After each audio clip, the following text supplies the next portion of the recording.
Hello, friends.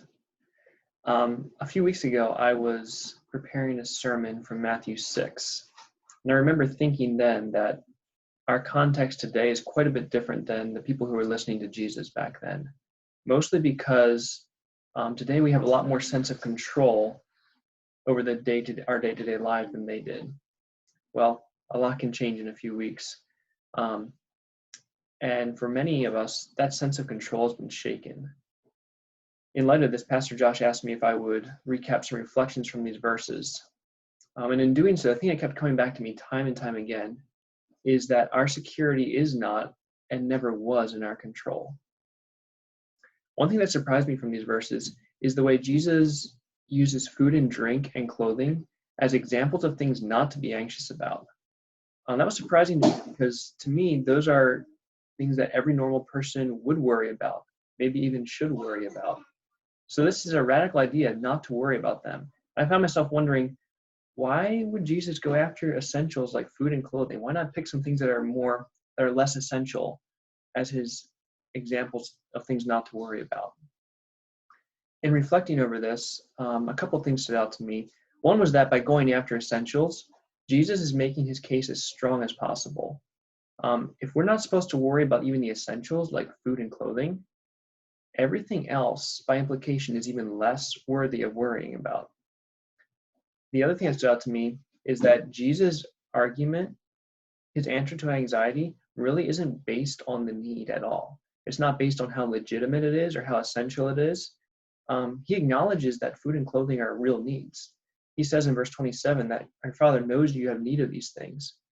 But his answer is also found in those words. He says, your Father knows that you have need of these things. Jesus' answer to anxiety is not to minimize the need. Instead, he points us to our Father. He says, we have a Father who is trustworthy. I was thinking about this idea of trust. And I asked myself, sometimes it helps me to ask the question backwards and think, well, what are reasons not to trust someone? A few things that came to mind when I was doing sermon preparation were that they don't know. Maybe someone's unaware of the hardship and they really just don't know. Another possibility is that they don't care. So maybe they are aware, but they really don't care about it. Or sometimes they do know and they do care, but sometimes people don't have the power to help us. In looking over these verses, I was really blessed to be reminded that none of these things apply to our Father. As you look at these verses, everything about our Father is the exact opposite of this.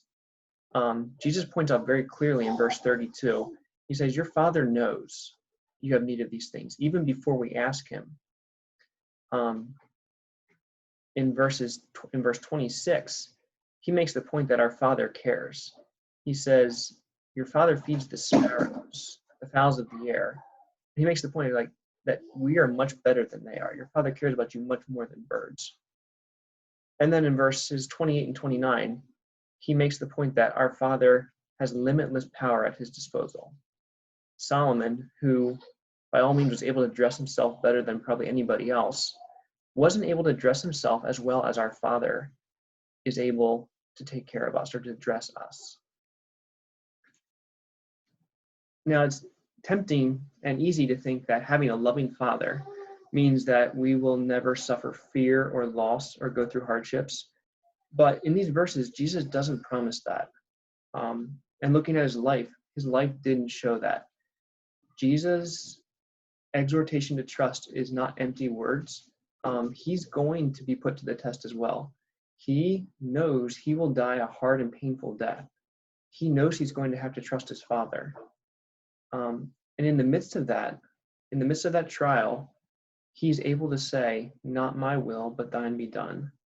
And later, as he's on the cross, to say, into your hands I commit my spirit. Jesus having a loving, all-powerful Father didn't eliminate the hardship, but it did allow him to trust his Father through the hardship. It was easier to think a few weeks ago that we controlled the basic necessities of life. COVID-19 has changed that. It's changed the way we think about our jobs, about our friends, about basic necessities like food and clothing. I think worry is a natural response to that. And it's really tempting to think that as long as we can manage to stay in control, we'll be fine. Um, However, I don't think that's true. I don't think it ever has been true. Times like this are a gracious reminder that we really don't have as much control as we like to think. But it's also a reminder that our security is not found in our control. Our security is, and it always will be, in our Father. The reason for this is because He is trustworthy. He is a Father who knows, He is a Father who cares, and He is a Father who has limitless power to take care of His children.